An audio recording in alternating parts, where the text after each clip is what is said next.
Welcome to Just Go Grind, a show that focuses on helping you launch and grow a business and navigate the ups and downs of entrepreneurship. I'm your host, Justin Gordon, and in this episode, we have Danny Shader, who's the founder and CEO of PayNearMe. This is a company he started in 2009 and now processes billions of dollars annually for over 5,000 clients.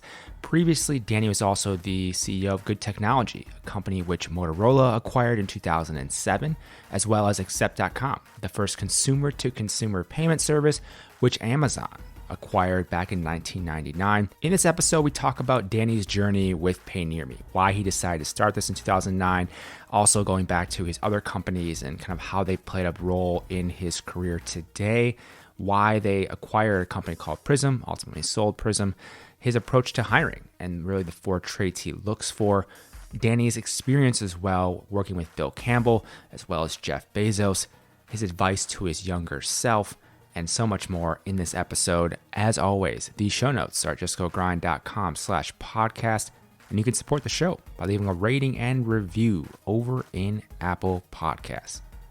This episode is brought to you by Hawk Media, a full-service outsourced CMO based in Santa Monica, California, providing guidance, planning, and execution to grow brands of all sizes, industries, and business models.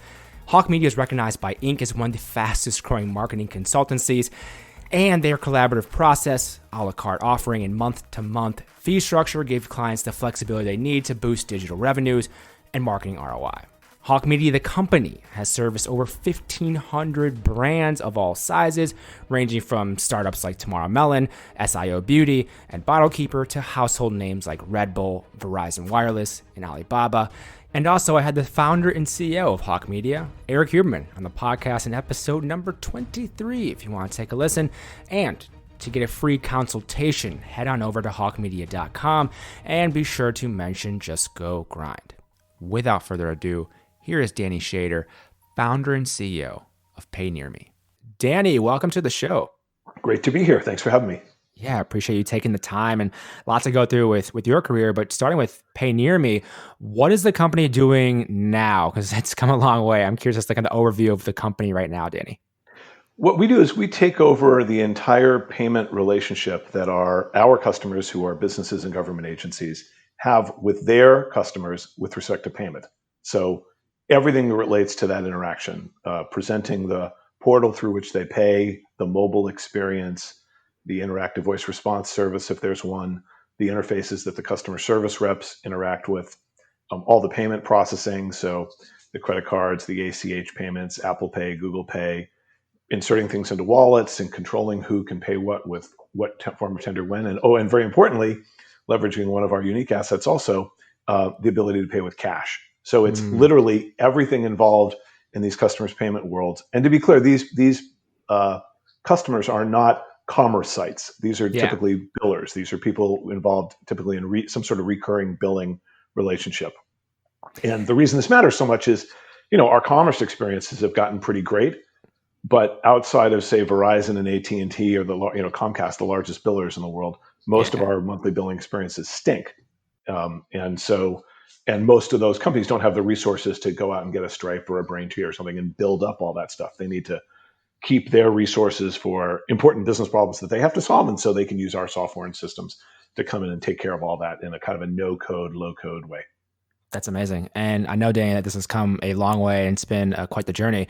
Yeah. Back in 2009, though, when you started, take me through just the landscape of behind this company in terms of why you ended up starting PayNearMe in the first place. Well, my previous business was a company called Good Technology, which was a company that competed with BlackBerry, if your listeners go back that far. Oh, yes. That took non-BlackBerry devices and converted them into BlackBerry competitors. And that business it took me 7 years, and we raised $250 million of capital. And so when that was done, I said, I'm going to do something really simple. And so we had the idea back then, 2009, things like Farmville were taking off. We had this idea that all these social games needed a new form of payment. And the idea was to create the world's first intentionally unreliable payment system. The idea was that, if the goods you were selling inside these social games were free, in other words, if they had no marginal cost, Yeah. then the cost of defaulting if somebody bought them was zero. So why not create a system where people who wanted to pay, wanted to play now and pay later could make a promise to pay later. And so we created a system called Credit, where you would make a promise and you would get access to these goods, and then you would repay your Credit promise subsequently. Really clever idea. Absolutely nobody wanted it. We did have the good fortune of being ripped on Stephen Colbert's show for trying to hook little kids on credit during the height of the credit crisis, which I thought was very funny but not fair. Yeah. But anyhow, when we were out, one of the things that happened in the course of creating Credit was 7-Eleven agreed to be a location where people could repay their Credit promises. And when we went out pitching that to people, the whole promise thing, they're like, well, I don't care about that promise thing, but wow, making payments at 7-Eleven, that's what we do in Japan, So can you do that here? And we said, sure. And so that became PayNearMe, which grew up as a cash payment network. And then over time, our customers asked us to do more and more and more, and which is how we ultimately ended up now taking over this entire experience and leveraging, among our differentiators, that cash network that we built back in the Credit days. For that too, Danny, so understand that a lot of entrepreneurs listening to the show, aspiring entrepreneurs as well, getting 7-Eleven on board for that in the first place, take me through that and then kind of how the partners in the early days went for you guys. That turns out to have just been a total fluke. Like, it never should have happened. It's turned out to be great for them and great for us. I mean, we pay 7-Eleven millions of dollars a year and drive millions of store visits. So it's definitely been a win-win, but it was a fluke. It happened because they, at the time, were building up their services businesses. They were doing well with, prepaid cards for games. We came along with a new service that would be unique to them. By the way, 7-Eleven is a Japanese company, so they understood what's called konbini payments, or convenience payments, which is kind of what PayNearMe is in the United States with cash, to what was happening in Japan. So the stars just happened to align, and they decided to do this with us. We thought, oh, this will be a piece of cake. We'll do it with every other retailer also. And of course, no other retailer signed on for years. But ultimately, when we were driving enough volume, 7-Eleven, and 7-Eleven didn't have enough of a national footprint, we were able to add other retailers and then build out the national network. And that's how we got the cash thing going. And then we parlayed the cash thing into taking over this entire payment relationship for people.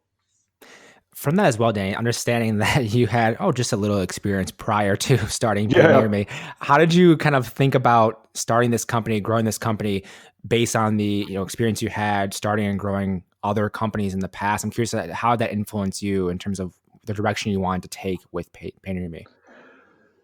Well, I mean, I'm sure it influenced me in all kinds of subconscious ways that I'm not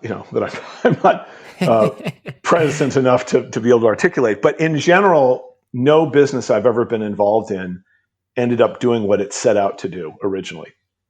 So the fact that we started as Credit and ended up as a enterprise payments management company is no more surprising than the fact that the payments company that Amazon acquired that led me, working as Jeff Bezos's first shadow, had anything to do with the escrow service that we originally envisioned. Like, it just, my general view is that, you just need an idea that's a prop that gives you the opportunity to engage with customers, and let those customers then take your original idea and turn it into something they actually want and need. Yeah. So I'd say that's been the consistent theme of everything that I've been involved in. My first idea has never been right. And by the way, when I think about the history of Silicon Valley, there's only two companies I can think of, maybe three, where their original thing turned out to go really well and upward to the right. I mean, it was true of eBay, it was true of Facebook, and it wasn't even true of Google. I mean, obviously the search engine, but the business model wasn't there. So, most of this stuff is business invention by Braille, I think, and you just sort of feel your way to something that people want to buy. Yeah, and I think it's important you mentioned that because for other people building companies, it often looks much different as time progresses. And having done so many interviews at this point, where even companies that are farther along, then you look at someone who's Series A, Series B, et cetera, like their initial version years ago is rarely the same thing as what they're doing now, in the same exact kind of form as well, which is interesting to kind of think about how it progresses. And take me through that. And so I know you just said it was years to kind of get other big retailers on board after 7-Eleven. Then take me through that process of how you grew in the early days before you had them on board. You were just working with 7-Eleven. Well, so in the early days, we were a cash payment network, right? So we were taking payments at cash at the 7-Eleven retail counter and turning that into a real-time credit on behalf of billers. Well, since 7-Eleven has an incredible footprint, but it's not a true, or at least at the time wasn't a true nationwide footprint, we couldn't sign up any nationwide billers, right? Because, what's the Gotcha. good of putting this? So what we ended up building was a network of regional billers. Typically, I think originally the biggest, well, actually, still one of our biggest verticals was auto lenders. And so, we tended to sign up regional auto lending businesses or businesses that acquired auto lending portfolios who wanted a way for their consumers to pay with cash and not get gouged in the way they typically did by the old-fashioned walk-up money transmitters names you would know, that tend to be extremely they're slow, they're painful to use. You wait in line a long time, you pay high fees, they expedite, they charge. Yeah. If you want to pay the bill sooner, they charge you an upcharge. All that stuff that we were way better than. We could beat those guys in regional business. Then by the time we had enough regional business that our numbers were material to retailers, then we could go to other retailers and say, hey, we can sign up all these national billers if you'll join our network side by side with 7-Eleven. And by the way, that was okay with 7-Eleven because they also knew we would get national billers and it would increase their volume. And so, we ended up building the classic two-sided network, and now it processes billions and billions of dollars.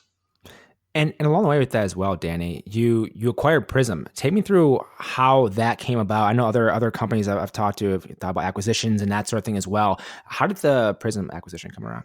By the way, you know that we also sold Prism, so we bought and sold Prism. So that sort of goes along with the history of the company. So we had the cash business. The cash business was clearly an incredibly valuable and unique asset. Customers loved it. The retailers loved it. Everything was great. It was great, but it was kind of a 20% per year growing kind of business. Yeah. So too good to not do, not good enough to do what we wanted it to do. What we wanted to be. We want to be a 50% plus growing company. And so we started looking around for other things we could do to leverage the assets that we had. And the first, we made 3 big changes, 2 of which didn't work for us, and 1 of which now has worked hugely well. The first one was we had the observation that, well, if people were paying one of our billers with cash, maybe they'd want to pay all their billers with cash. So in other words, our model was we'd sign up, some biller, and the biller would give you a barcode. You take the barcode to 7-Eleven, scan it, hand over your cash, and your bill would be paid in real time. Jeez. But that was just one bill. Very cool, but it's just that one bill. I thought, well, look, a person who's going to pay one bill with cash wants to pay all their bills with cash. So we built a consumer bill payment product where you could sign up. You could basically pay the bill that the biller sent you to pay, but then you could enter the information about your other billers and pay that bill. And one of the assets that caused us to acquire was money transmitter licenses in every jurisdiction in the country, which ultimately turned out to be really valuable. But we launched that product and it completely flopped. Like it just, the premise was false. Still not sure exactly why it didn't work, but it didn't work. So, but while we were doing this, we saw this other company, Prism, that had this really killer bill payment experience that was very appealing to millennials, where they could pay all their bills with any form of tender. And by the way, at this point in the company's history, we were really good at cash and kind of afraid of other tender types because it involved risks that we didn't have, that weren't in our DNA, like credit risk or, NSF risk, things like that. But the Prism guys, their model wasn't working. We thought, well, if we combined our assets with them, we could use our money transmitter footprint, their infrastructure, and we could monetize that with virtual cards. So we acquired them, and actually that was going pretty well. It was growing nicely. PayNearMe was growing nicely, but the real synergies the idea was the cost synergy around the core of our assets, but right. bunch of people said when I did this, this is a mistake. Don't do this because you're going to find that you can't manage that and what you're doing PayNearMe at the same time. And I'm like, oh no, we can totally do this. And lo and behold, they turned out to be right because both businesses were growing and both, needed the next incremental dollar of investment. And it became really hard to figure out how to break ties. And we ultimately started feeling like we were sub-optimizing each of those two endeavors. And sort of two things happened at once. One was for a few years prior to that point, customers for whom we were processing cash were coming to us and saying, hey, you do a great job with our cash. Why don't you take over our credit card payments and our ACH payments, our electronic payments? And my answer was, no, we shouldn't do that. We're 10 times better, 100 times better than anybody else at cash. In the card business, we'll be no better than anybody else and we'll be subscale. And so that's a recipe for failure. So we shouldn't do this. And customers kept asking us to do it. So we kept saying no. And we were investing over here in the Prism thing. And sort of two things happened. One is we realized we can't afford to keep investing in both of these. And two, our head of product had an interaction with one of our core cash customers who once again said to our head of product, basically, you're an effing idiot. I'm trying to give you 10 times the volume. Why won't you take it? And he said, well, our CEO says, blah, blah, blah, blah, blah, what I just told you. And finally, our product says, why do you want it? Why do you want this from us? And he goes, because I just want one vendor. Interesting. And we're like, oh, wow. So we could combine this commodity stuff with this non-commodity stuff and differentiate the commodity stuff. And then what that led to, let me hold on. So we said, all right, we're going to go do that. Simultaneously, it was harder for us to manage the Prism thing. And there's another company called Bilgo that was doing great, but really needed the Prism technology. We sold the Prism technology to them. The team went over there. As far as I know, those guys are crushing it. We then doubled down on expanding PayNearMe to handle all forms of tender. And then what happened is exactly what you think would happen. We started doing that, and they said, well, if you're doing all of our payments and our cash, why don't you take over the portal? And we did that. And he said, well, if you're doing the portal and you do all the forms of payment, why don't you take over the mobile? Well, if you're doing the mobile, can you do the Apple Pay and the Google Pay? Yep. Can you give us business logic that controls who pays with what when? And we're now suddenly, we went from being sort of an add-on incremental feature of our customers' payment infrastructure to taking over the whole thing. And frankly, and I think it's accurate. We are dramatically better than any competitor because our industry tends to be surrounded by companies that are either run by private equity or they've been SPAC'd or they're doing other things where they're running themselves for the numbers instead of running for the product. And we're very product and technology first, and we can build a much better product than anybody else in the category. And we have these huge differentiators in the cash network and in some business logic and reconciliation and other things we built along the way. And so we ended up now very focused on incremental capabilities for the same set of customers instead of trying to build completely different kinds of products for completely different kinds of customers. Does that make sense? Yeah, it does. And on that note too, working with those customers, what kind of feedback are you getting around the products they want, the things they want you to offer to them? Because that's a huge part of developing products is having that interaction. Oh, yeah. They would make your eyes glaze over, but they're things that are incredibly important to our customers, right? So, yeah. The nice thing about now is, now we can have a customer council. We can say we're thinking about doing this or that or whatever, and they'll say do this, don't do that. It's classic enterprise software, road mapping now. Yeah, and with that too, then looking at today, how do you look at growth in terms of just overall, in terms of growing the company? What are some things now as you're trying to grow the company in 2020 and beyond? You think about? Well, so we're now processing, like I said, billions of dollars a year, growing 50% a year. We think we can sustain that growth for quite a while. We are primarily, most of our business comes out of one or two core verticals. So we are further penetrating those verticals and we're adding other verticals. It's, frankly, what we do looks like it walked right out of Crossing the Chasm, yep. The Jeffrey Moore book. Is, we've got one bowling pin that leads to another bowling pin, et cetera, et cetera. And we'll keep doing that. So it's deeper in the verticals we're in, more verticals, more capabilities, solving more of our customers' business problems, making sure they feel comfortable counting on us as their core infrastructure. Remember, the circumstance our customers are in is that their billing experiences suck.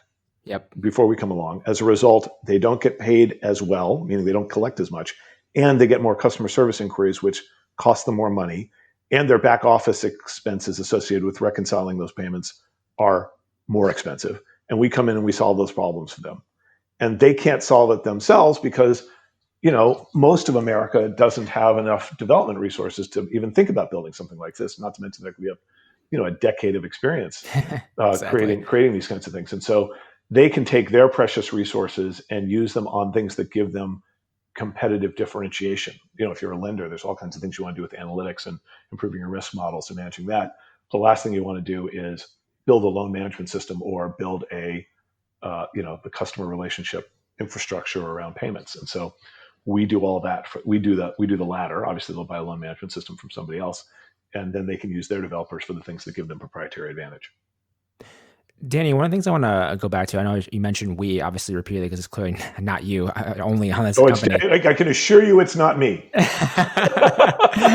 I want to talk more about the idea of hiring, building a team, and that side of things, because not only obviously do you have PayNearMe, you have a number of other companies you've been CEO of, and that's a huge part of it. So how have you, any of your thoughts around on hiring and how you kind of approach that within the companies you've had?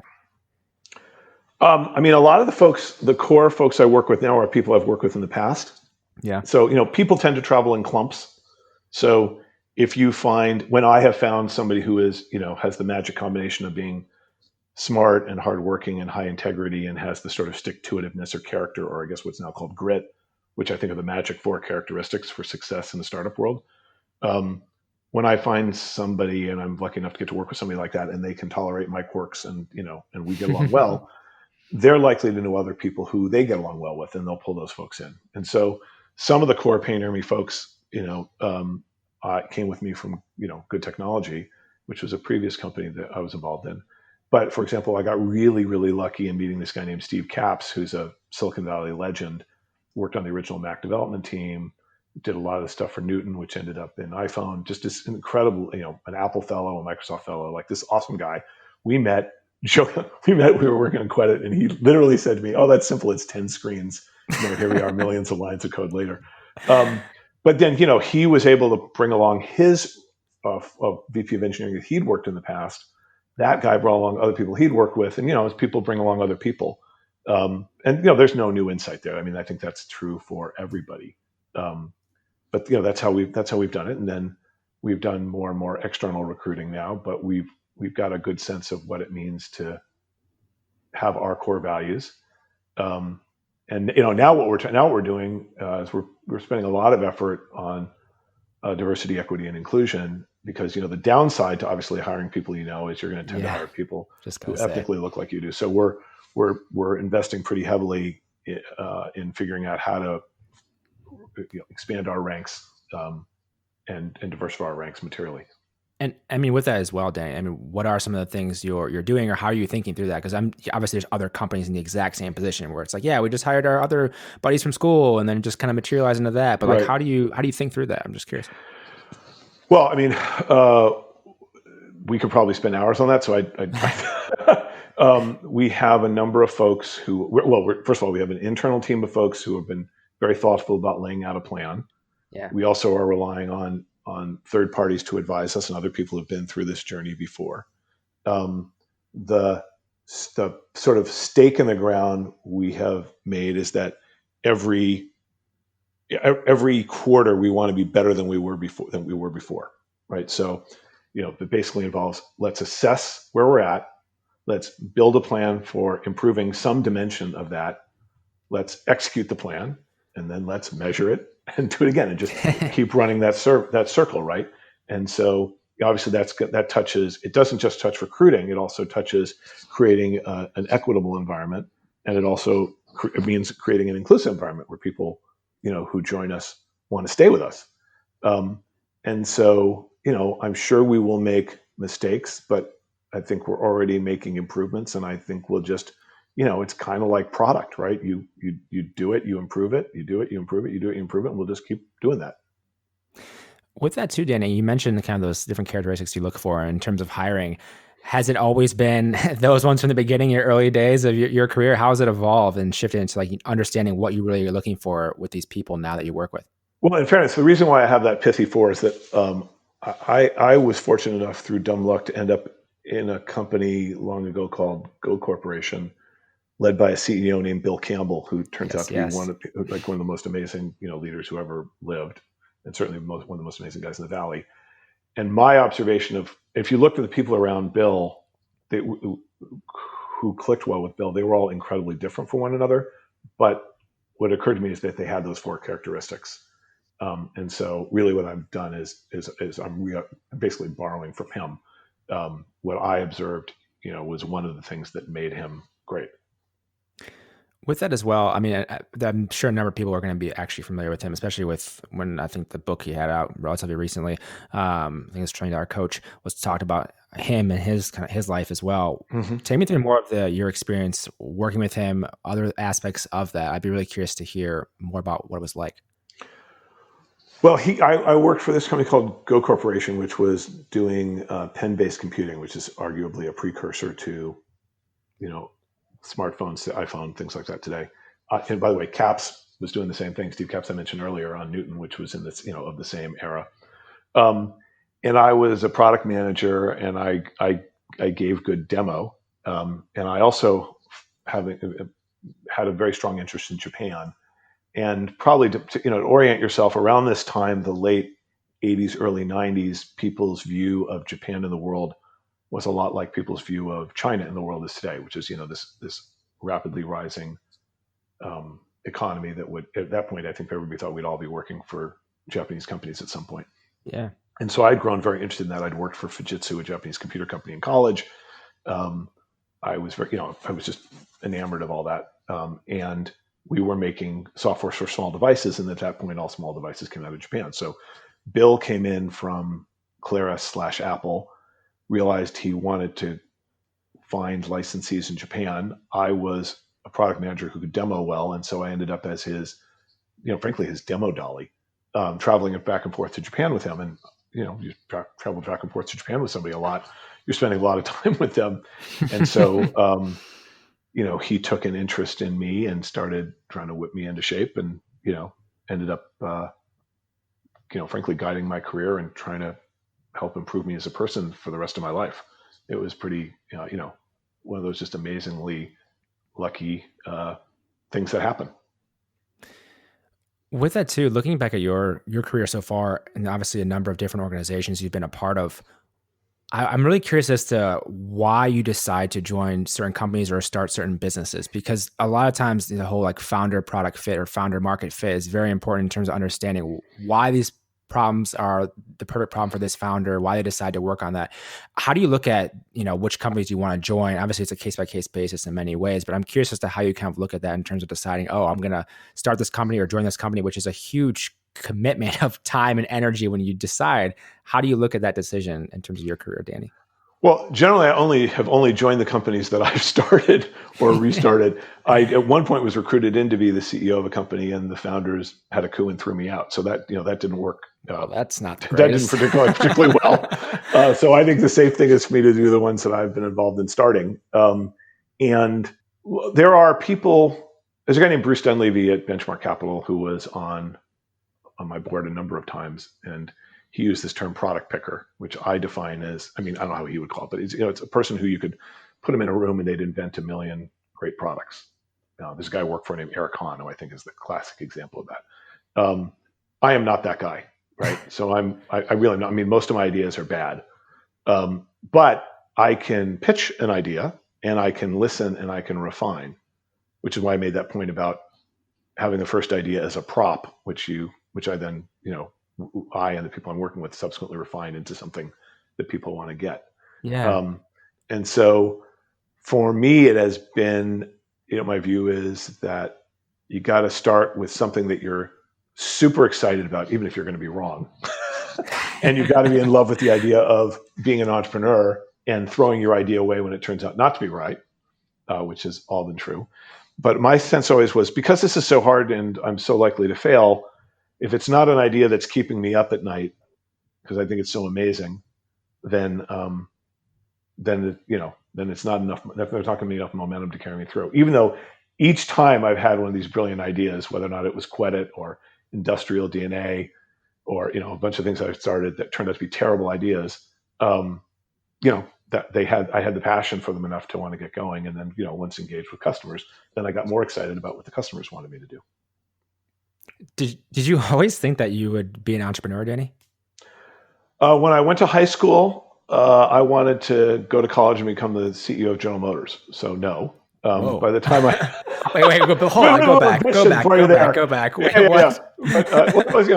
But I realized that actually there's a couple of things there. One is I realized I'd be somewhere in college. I realized I'd be a terrible big company executive because I lack the patience and frankly the subtlety that I think you need to be good at that. And then I realized, and then I fell in love with computers in college and knew I wanted to do something in the in technology. And, when I was doing that, when I got started, there wasn't AWS or any of this stuff. It took 30 people to do anything.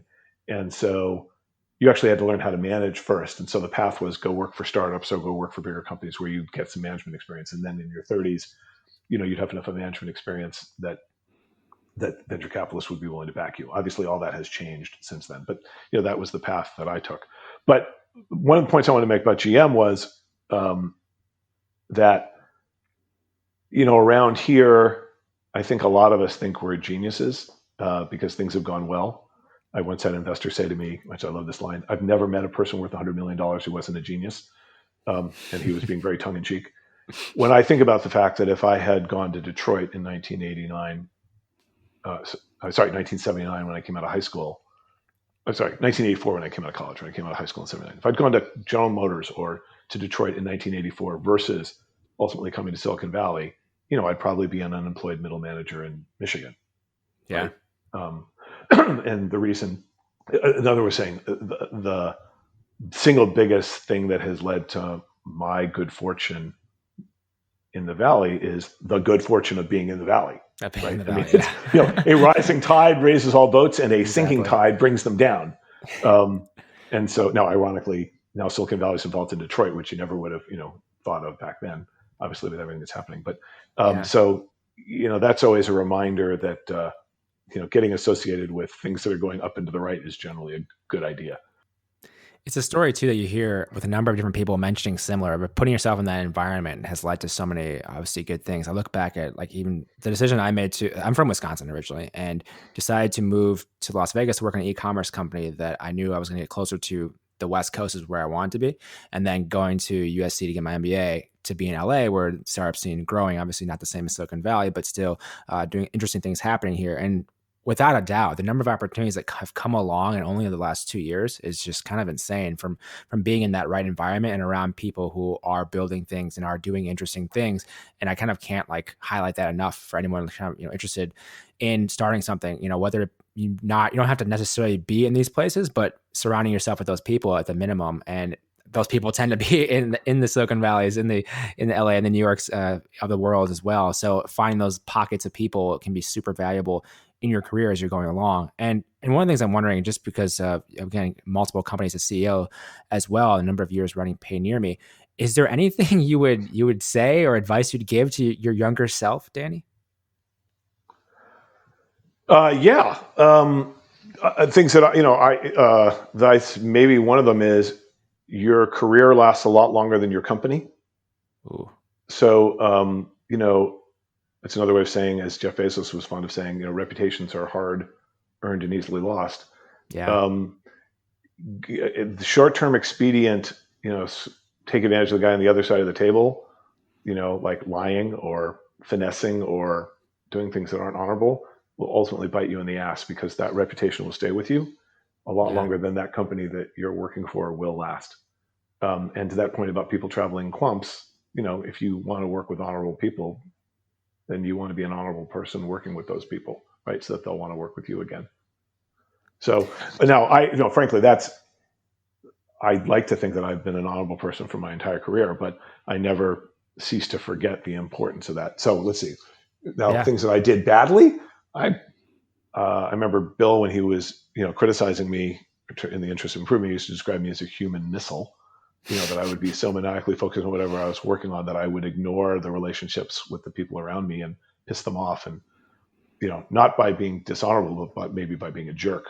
And I would certainly caution myself to don't be a jerk. And probably what would I do to do that? I would say, consider therapy, exercise regularly, get enough sleep. I mean, all the things that, will help you be more present and therefore more cognizant, Yeah. help me be more present and more cognizant of the people around me.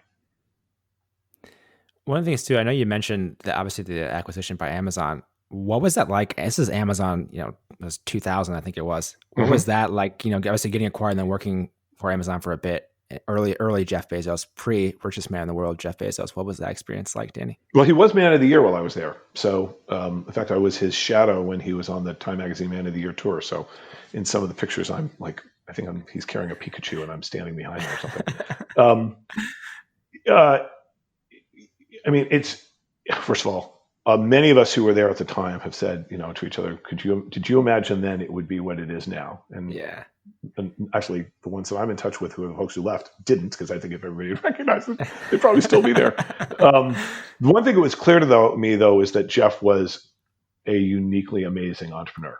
I did come home to my wife a number of times to say, I feel like I'm working for Henry Ford. So, just insane, a combination of insanely high and, super smart, and unbelievable willingness to take risk and incredible perseverance. I'm sure there's a lot more going on there, but those characteristics were obvious in him, and you just don't see that in that many people. So that was clear, but I don't think I had any sense of the. I mean, I can tell you with certainty, I had no sense that it would become what it has become. It's amazing what they've done is mind blowing. Yeah, it is. It's incredible. I mean, if you would have said 20 years ago, this is where they'd be. I mean, like, wow, they're like taking over the world. I mean, essentially, they're just done so many different things over the past number of years. And what an experience to be able to work alongside him and work alongside Bill Campbell. I'm sure there's been other people as well in your career. I mean, how do you look at now, it's obviously 2020 here, mentoring others or helping others with kind of all the knowledge you've acquired so far? How is that kind of incorporated in your life, Danny? I'm just curious. Well, obviously I try to mentor the folks who work with me, but to be very clear, they're mentoring me at the same time. Just as an aside, the guy the technical co-founder that we went in and restarted Good Technology, which was the wireless messaging company that we mentioned before, said to me after about 6 months of working with me, and he with absolutely no, just complete straightforward. He goes, I really have to recalibrate because I'm not used to working with somebody who's wrong so much of the time. And he was talking about me, and he wasn't trying to be insulting. He was like literally just like analytically saying, "Wow, you are so wrong so much of the time." And my view is that, yeah, I may be wrong, but if I'm pushing the ball along and then I'm willing to listen to the people who are right, and then we do that, that's just as good as if I were right in the first place. No, it'd be better if I were right in the first place, but I'm not going to be. And so as long as we get to the right place, that's good. So that's all a way of saying that, yes, I can share things that I've learned with the people I work with about, whatever life's lessons I've learned, but they're constantly teaching me and each other, things they're figuring out.